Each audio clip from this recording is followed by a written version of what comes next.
Bismillahirrahmanirrahim. Assalamualaikum warahmatullahi wabarakatuh dan salam sejahtera kepada seluruh rakyat Malaysia yang dikasihi sekalian. Hari ini saya ingin memulakan dengan tindakan Task Force Operasi Pematuhan.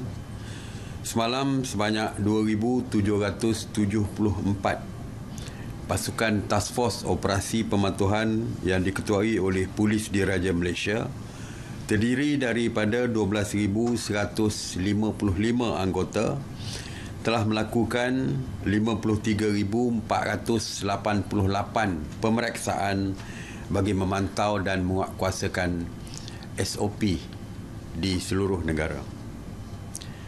Sebanyak 3,231 pasaraya, 4,511 restoran, 1,119 kilang, 1,852 pasar awam dan pasar tani, 2,865 tempat ibadah serta 1,283 tempat riadah telah diperiksa.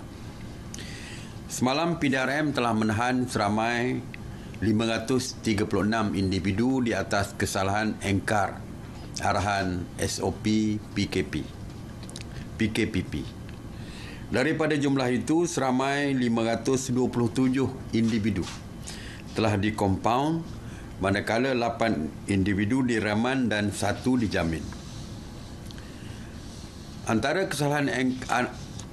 kesalahan engkar pematuhan SOP termasuklah gagal memakai pelitup muka 134, gagal mematuhi penjarakan fizikal 153 dan lain-lain lagi, iaitu kesalahan yang hampir sama dilakukan setiap hari.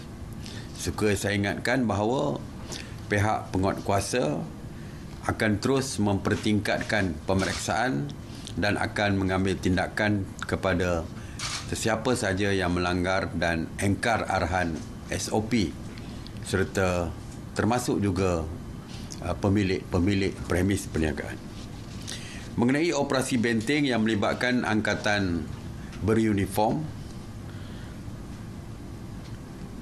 mereka terus mengawal ketat sempadan negara secara bersepadu dari dibolosi oleh parti ataupun pendatang tanpa izin, terutamanya melalui lorong-lorong tikus bagi menyekat penularan COVID-19 serta mengekang jenayah sempadan. Semalam Ops Benteng telah berjaya menahan 31 parti, 5 penyeluduk dan berjaya merampas 6 kenderaan darat di dalam operasi yang diadakan di seluruh negara.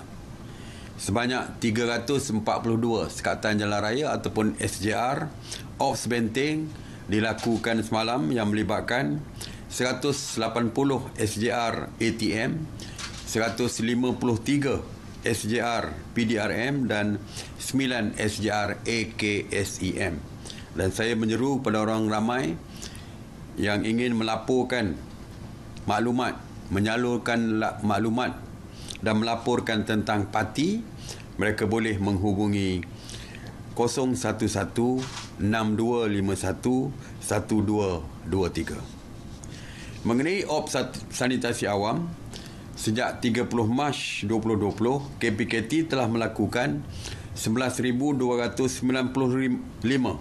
Ops sanitasi yang merangkumi 137 zon. Semalam, sebanyak 28 operasi sanitasi dilakukan di 10 buah negeri, iaitu Sabah, Terengganu, Pulau Pinang, Melaka, Kedah, Selangor, Negeri Sembilan, Perak, Pahang, wilayah Persekutuan Kuala Lumpur dan Putrajaya. Operasi ini melibatkan 196 anggota Jabatan Bomba dan Penyelamat Malaysia serta 222 anggota pihak berkuasa tempatan dan disertai oleh 22 jentera Jabatan Bomba dan Penyelamat Malaysia. Mengenai kuarantin wajib, secara kumulatif, mulai 24 Julai sehingga 9 November, seramai 64,592 individu telah pulang ke tanah air melalui pintu-pintu masuk antarabangsa sama ada daripada udara, laut dan juga darat. Daripada jumlah itu, seramai 9,515 individu menjalani kuarantin wajib di 67 hotel dan 21 premis di seluruh negara. 385 individu telah dibawa ke hospital untuk rawatan, manakala 54,692 individu dibenarkan pulang ke rumah masing-masing. Semalam, seramai 526 individu telah tiba di semua pintu masuk antarabangsa di seluruh negara dan kesemua mereka telah dikuarantin di stesen kuarantin seluruh negara. Kerajaan sebelum ini telah mengumumkan pelaksanaan PKPD di penjara Reman dan kuartus penjara Reman, daerah Timur Laut Pulau Pinang bermula 15 Oktober sehingga 28 Oktober yang kemudiannya dilanjutkan pula sehingga 11 November 2020. KKM telah melaksanakan sebanyak 1,178 saringan dan 189 kes positif COVID-19 direkodkan di kawasan penjara ini. Penilaian risiko yang dijalankan oleh KKM mendapati situasi COVID-19 di penjara ini menunjukkan tren penurunan dan terkawal, di mana kes terakhir positif adalah pada 5 November 2020. Atas nasihat dan penilaian risiko yang dilaksanakan oleh KKM, sidang khas hari ini bersetuju untuk menamatkan PKPD di penjara Reman dan kuartus penjara Reman Pulau Pinang pada hari ini 11 November 2020 sebagaimana yang telah dijadualkan. Kerajaan sebelum ini telah mengumumkan pelaksanaan PKPD di Pangsapuri Mutiara Kasih dan Taman Khazanah Indah Lahad Datu Sabah bermula 13 Oktober sehingga 26 Oktober 2020 dan kemudiannya dilanjutkan lagi bermula 27 Oktober sehingga 9 November 2020. Kemudian pada 9 November 2020, kerajaan bersetuju untuk melanjutkan lagi PKPD di kedua-dua kawasan ini sehingga 23 November 2020. Pelanjutan tersebut dibuat di atas nasihat dan penilaian KKM kerana masih lagi menunggu keputusan sampel saringan yang belum diperolehi lagi ketika itu. Saya sebutkan juga di Kampung Haji Baki di Kuching, iaitu kita sambung kerana masih lagi menunggu sampel ujian saringan yang dijalankan. Sehingga walaupun sehingga 10 November KKM mendapati kesemua keputusan 5,189 sampel saringan kedua yang telah diperolehi menunjukkan keputusannya kesemuanya adalah negatif. KKM juga mendapati tiada lagi kes baru positif COVID-19 di kedua-dua kawasan ini. Oleh itu, di atas nasihat dan penilaian risiko yang dilakukan oleh KKM, sidang khas hari ini bersetuju untuk menamatkan PKPD Pangsapuri Mutiara Kasih dan Taman Khazanah Indah Lahad Datu Sabah pada hari ini 11 November 2020, iaitu jauh lebih awal daripada yang kita tetapkan kerana sampel telah pun diperolehi dan kesemuanya didapati negatif. Sidang hari ini juga mendengar pembentangan daripada KKM mengenai situasi semasa kes COVID-19 di Medan 88, Salak Tinggi, Sepang, Selangor. Sehingga 5 November 2020, sebanyak 39 kes positif COVID-19 telah direkodkan di kawasan ini.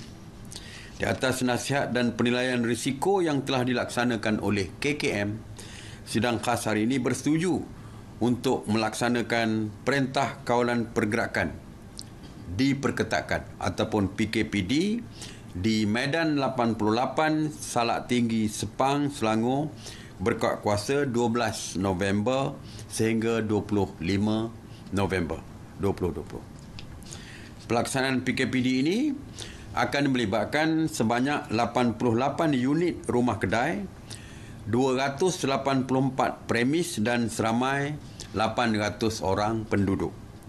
PKPD ini bagi membolehkan KKM terus melaksanakan saringan bersasar kepada penduduk di kawasan ini serta mengawal pergerakan bagi tujuan memutuskan rantaian COVID-19 di dalam komuniti di kawasan ini. SOP PKPD yang lain adalah sama seperti SOP PKPD yang telah diperkenalkan. Walaupun seperti juga di Sabah, premis perniagaan bagi barangan keperluan dibenarkan beroperasi. Tuan-tuan dan puan-puan, PKPB telah dilaksanakan hampir di seluruh negara kecuali di Kelantan, kecuali di Pahang, Kelantan dan Perlis. Kita laksanakan seluruh negara. Tujuan kita adalah untuk melindungi masyarakat yang masih bebas COVID-19 daripada dijangkiti. Dan ini merupakan tindakan preemptif. Tindakan awal sebelum berlaku jangkitan. Iaitu untuk mencegah berlakunya jangkitan di kalangan penduduk sama ada di kawasan hijau ataupun di kawasan kuning untuk menjadi merah. Kalau kita lihat peringkat awal kita, apabila ianya bertukar menjadi merah, maka kita memperkenalkan PKPB. Kalau kita lihat di Selangor, mula-mula kita mulakan dengan Mukim Kelang, bukan daerah Kelang, Mukim Kelang. Kita lockdown ataupun kita perkenalkan PKPB di Mukim Kelang. Waktu itu Mukim Kapar tidak lagi, walaupun di dalam daerah Kelang kita belum lagi membuat PKPB. Akhirnya kes merebak ke Mukim Kapar. Dan di daerah-daerah lain pergerakan masih bebas. Kerana masih lagi tidak diisyarkan PKPB. Masih PKPP, iaitu rentas daerah masih berlaku, rentas negeri masih berlaku. Dan ketika itu konsep kita menunggu kawasan menjadi merah baru kita lockdown, baru kita memperkenalkan PKPB. Akhirnya satu demi satu kes bertambah. Daripada Kelang pergi ke Petaling. Petaling menjadi kawasan yang merah. Kita akan lock Petaling. Dan kita lihat ada penularan pula di Gombak, di Ulu Langat, di Kajang. Akhirnya semakin bertambah.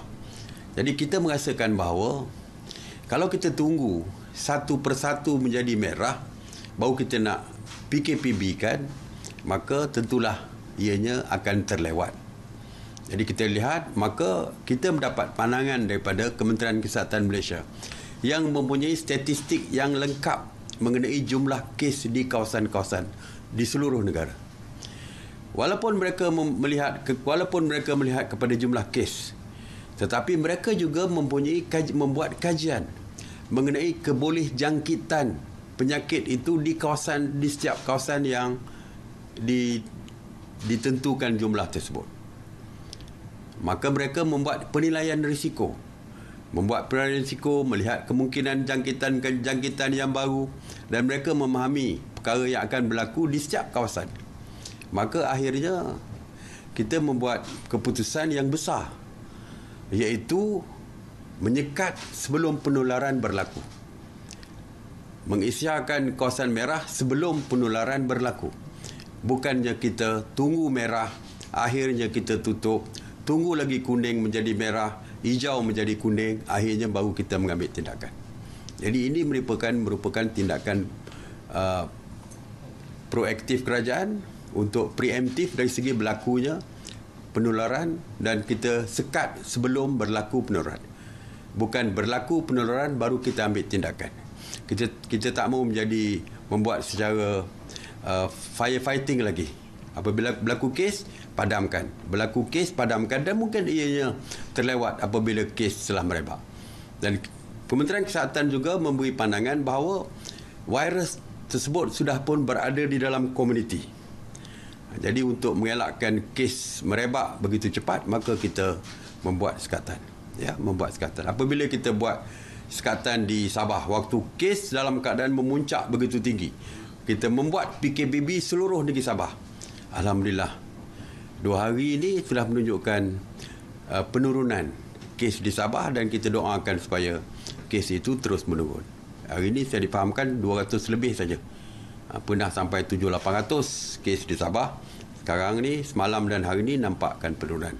Itu menunjukkan kesan daripada tindakan kita, kerana apabila kita melakukan PKPB di seluruh negeri, bermakna rentas daerah tidak dibenarkan. Kalau dulu kuning ke hijau dan sebagainya masih, selagi kita tidak ada PKPB, rentas daerah masih berlaku. Rentas negeri juga kita tidak benarkan. Satu peringkat awal dulu, kalau kita lihat di Negeri Sembilan tidak ada kes. Negeri Sembilan negeri yang hijau dan kuning saja. Tetapi kerana kedudukannya bersempadan dengan Kuala Lumpur, kemungkinan dengan Selangor, akhirnya kes merebak ke Negeri Sembilan.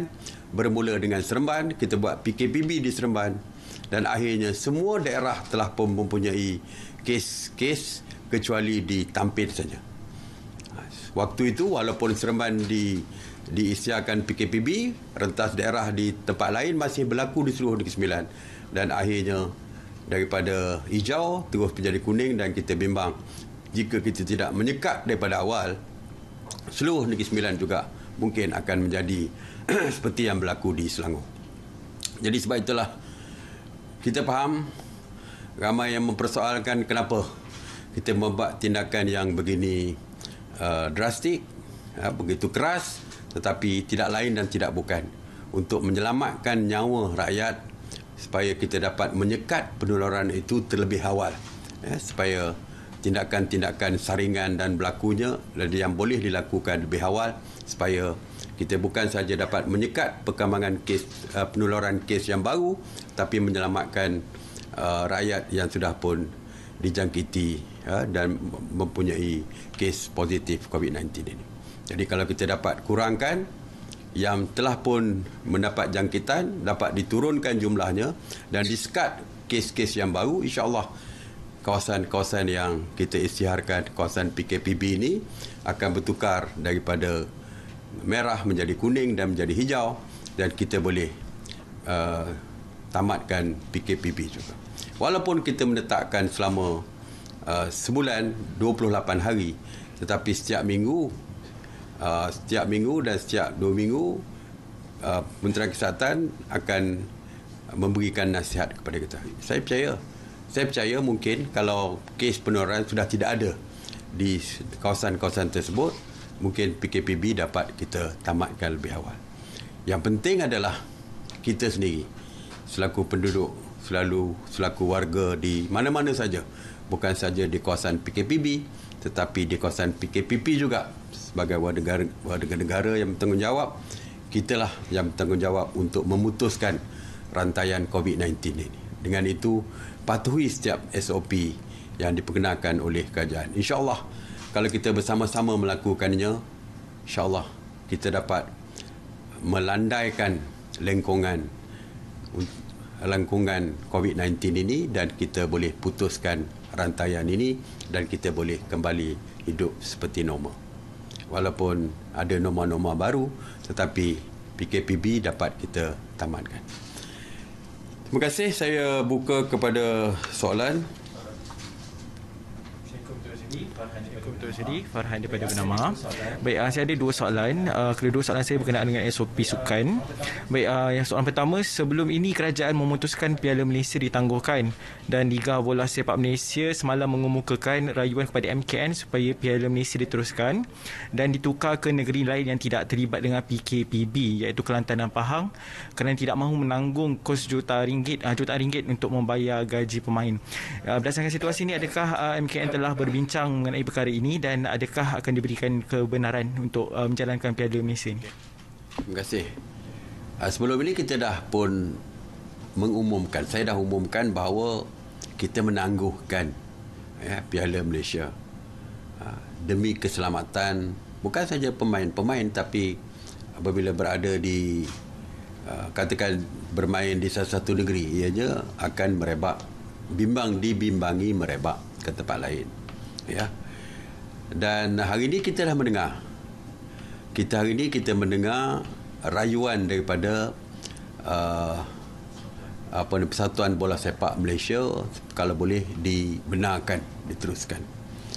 Setelah berbincang, kita dapati bahawa bahaya jangkitan ini bukan saja berlaku di tengah padang apabila berlaku sentuhan di padang. Persentuhan memang tidak dapat dielakkan. Ada orang membandingkan dengan hiburan. Hiburan kita boleh memperketatkan SOP. Misalnya, penyanyi boleh memakai face shield dan sebagainya. Dan saya dimaklumkan oleh Menteri Yang Berhormat Menteri KKMM Komunikasi, kadang-kadang kita nampak di atas stage yang ramai-ramai tersebut, sebenarnya ia menari dalam masa yang berbeza-beza, di tempat yang berbeza. Tetapi dari segi teknologi moden ini, gambar tu disatukan seolah-olah nampak pertarian itu bersama. Itu dimaklumkan oleh Yang Berhormat Menteri KKMM tadi. Walaupun dari segi SOP lebih mudah, kerana tidak ada penonton, semua yang terlibat memakai face shield ataupun face mask. Tapi tak mungkin pelitup muka dipakai oleh pemain bola sebagai contoh. Itu satu, di atas padang. Dan dia tidak bermain hanya setakat jumlah pemain itu saja yang berada di padang, tetapi kru yang petugas teknikal dan lain semua ramai yang berada bersama mereka. Mereka balik dalam satu bas yang sama, pergi bermain dalam satu bas yang sama, mengadakan latihan, dan di dalam bilik persalinan juga.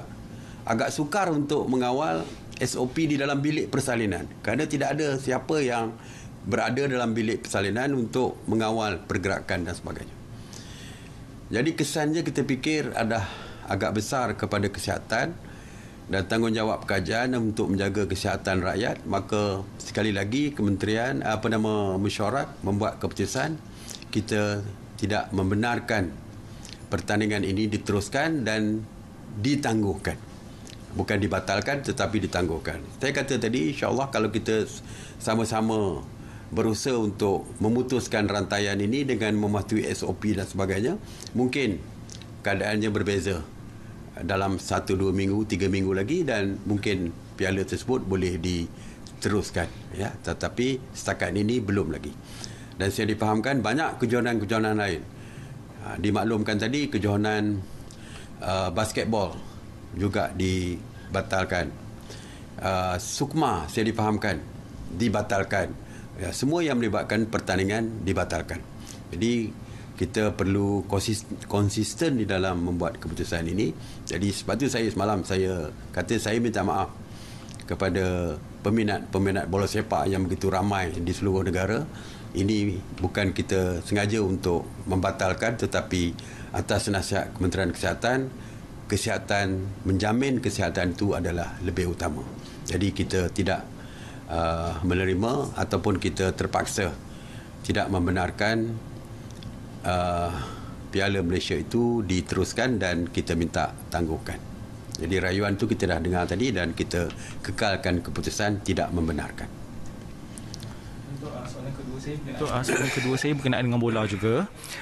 Pasukan JDT sepatutnya berlepas ke Doha, Qatar minggu depan untuk beraksi dalam kejohanan Liga Juara-Juara Asia. Jadi dalam keadaan PKPB dan PKP sekarang ini, adakah pergerakan satu kumpulan yang besar keluar negara ini dibenarkan? Polisi kita sama. Polisi kita. Pintu sempadan kita masih ditutup. Ya, ditutup. Maknanya daripada warga asing tidak dibenarkan masuk dan rakyat kita juga tidak dibenarkan keluar.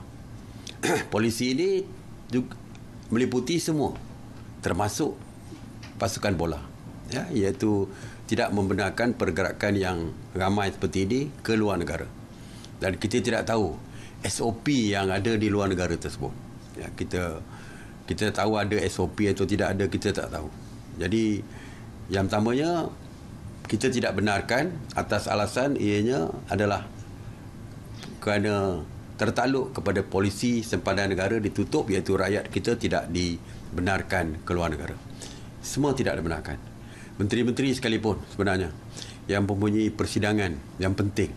Kementerian Pertahanan mempunyai persidangan yang banyak, yang amat penting, melibatkan kerjasama dua hala antara beberapa negara, latihan bersama, penetapan latihan bersama dengan beberapa negara tidak dapat dilakukan kerana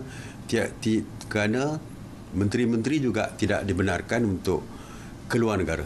Jadi dalam kes bola sepak ini, kita juga tidak membenarkan untuk menjamin keselamatan pemain-pemain kita kalau mereka keluar negara yang kita tak tahu bagaimana SOP yang ditetapkan oleh luar negara. Tapi yang pentingnya adalah kerana SOP kita tidak membenarkan rakyat kita keluar negara. Jadi untuk pasukan kita ke Doha, kalau saya tak silap saya, kita tidak benarkan. Datuk Seri Nur Syamsiah daripada UNAMA. Saya ada dua soalan, Datuk Seri. Pertama, semalam lebih 5,000 pengusaha dan persatuan pendidikan kanak-kanak membuat sidang media mendakwa mengalami kerugian lebih 50 juta dalam tempoh PKP. Sehubungan itu, mereka mendesak agar kerajaan mengkaji semula penutupan dan tumpu kepada kawasan yang berada di zon merah. Komen Datuk Seri tentang perkara ini, dan mohon Datuk Seri perincikan SOP operasi Taska Tadika Pusat Jagaan Kanak-kanak sekiranya dibenarkan beroperasi ketika PKPB. Yang kedua, sebelum ni tular di media sosial yang mana ada individu mendakwa telah dikompon kerana duduk di sebelah pemandu dalam kenderaan. Jadi adakah penumpang tidak boleh duduk di sebelah pemandu dalam kereta? Tentang Tadika, Taska yang ditutup, Taska terutamanya ditutup ni, kita dah beberapa kali bincang di sini. Ada banyak soalan tentang ibu bapa yang terpaksa bekerja. Kedua-dua ibu bapa terpaksa bekerja. Tapi alhamdulillah, semalam ke tak silap, saya umumkan bahawa bekerja dari rumah tu diperluaskan ke seluruh negara, di setiap kawasan, di setiap negeri, termasuklah negeri-negeri yang masih tidak di bawah PKPB seperti Pahang, Kelantan dan Perlis juga kebenaran untuk bekerja daripada rumah dibenarkan. Jadi ini sedikit sebanyak boleh mengurangkan isu yang berkaitan dengan penjagaan anak-anak. Walaupun bukan tugas di rumah tu menjaga sepenuhnya, tapi mereka ada kerja di rumah, tapi sekurang-kurangnya ada yang boleh menengok anak-anak di rumah. Yang lain-lain tu kita telah pun meminta kepada Menteri Pembangunan Wanita, Keluarga dan Masyarakat supaya melihat kepada SOP berkenaan dengan penjagaan anak-anak ni di Taska dan sebagainya. Jadi Yang Berhormat Datuk Seri Rina sedang melihat perkara ini, dan insya-Allah kalau ada apa-apa keputusan, YB Rina lah yang akan mengumumkan, kerana ini melibatkan Taska ni di bawah kementerian beliau. Ya. Jadi kita tunggulah. Semalam saya pun tengok penularan video. Kononnya yang duduk di sebelah kiri driver, isteri dia disaman.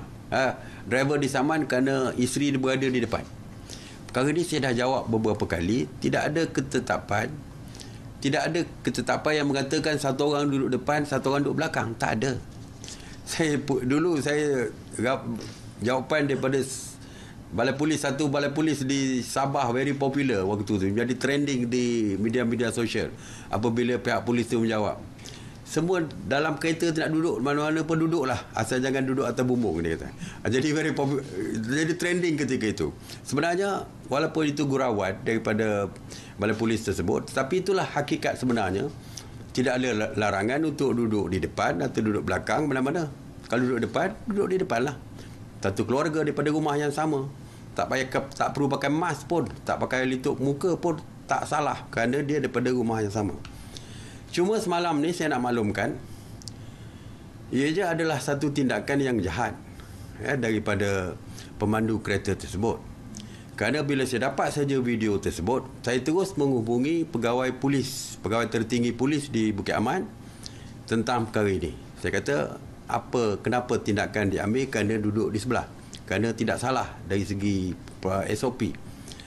Jawapannya adalah video itu adalah nampak berniat jahat untuk merosakkan nama pihak polis, kerana yang disaman itu bukan kerana isteri duduk di sebelah, tetapi kerana menggunakan handphone sewaktu membawa kereta. Sewaktu memandu pakai handphone, dia diambil tindakan kerana kesalahan tersebut. Tapi diedarkan seolah-olah pihak polis ni tidak menggunakan budi bicara, kejam dan sebagainya kerana ambil tindakan. Jadi sebab itulah saya setiap kali bila saya umumkan mengenai media sosial, kadang-kadang berlaku dalam media sosial ni, banyak yang kita terima perkara yang diviralkan tidak betul. Semalam saya dipahamkan ada satu viral mengenai seorang penjaja di Kuala Lumpur yang kononnya diherdik dengan begitu tidak bersopan oleh penguatkuasa. Hari ini dimaklumkan, kita bawa perkara ini, Yang Berhormat Menteri Wilayah memaklumkan bahawa kes itu adalah kes tahun 2015 dan bukan melibatkan wilayah persekutuan tetapi terlibat di Selangor. Jadi kadang-kadang banyak perkara yang disebarkan merupakan fake news, berita yang tak betul dan juga fitnah. Macam semalam, jelas fake news yang memfitnah pihak polis. Saya dah beritahu kepada rakan saya di Bukit Aman, perkara-perkara seperti ini jangan dibiarkan. Jangan dibiarkan kerana ianya boleh memburukkan imej pihak polis. Saya kata ambil tindakan segera. Sebab itu saya kata yang membuat video itu salah, tetapi yang menyebar ni pun jangan fikir boleh terlepas kalau pihak polis boleh nak ambil tindakan bukan saja kepada penyebar video tersebut, kepada pembuat video, tetapi yang menyebar video pun boleh diambil tindakan. Okey? Jadi tak betul cerita tu. Datuk Seri, ada keluhan mengenai isu kos kuarantin yang ditetapkan Sarawak Disaster Management Committee untuk individu bukan dari Sarawak yang ingin masuk ataupun pulang ke Sarawak atas tujuan kecemasan. Ada pihak yang mohon bantuan MKN bincangkan isu ini kerana kurang berkemampuan. Jadi apa komen Datuk Seri? Saya sendiri dah minta supaya Jawatan Kuasa Pengurusan Bencana Negeri Sarawak memaklumkan kepada kita tentang keadaan seperti ini. Dia memaklumkan bahawa jika ada kes-kes seperti ini, mereka boleh merayu pengurangan kepada Jawatan Kuasa Pengurusan Bencana Negeri Sarawak ini. Sebab saya dah sebutkan dulu, even di tempat kita pun, di Semenanjung sebagai contoh, ada kes yang melibatkan yang pulang dan tak mampu untuk bayar kes kuarantin. Jadi mereka boleh merayu kepada Menteri Kesihatan yang sama ada untuk mengurangkan, malah untuk mengecualikan bayaran pun boleh. Tetapi dengan alasan-alasan tertentu, dan Menteri Kesihatan boleh menggunakan kuasa dia di bawah Akta 342 untuk mengecualikan atau mengurangkan. Jadi kita faham yang terima tu agak terkejut, tetapi mereka masih boleh merayu, dan insya-Allah kalau rayuan tu berasas, saya percaya mereka boleh diberikan pengurangan ataupun pengecualian sekalipun. Jadi ini terserah kepada Jawatankuasa Pengurusan Bencana Negeri Sarawak. Okey. Terima kasih. Assalamualaikum warahmatullahi wabarakatuh.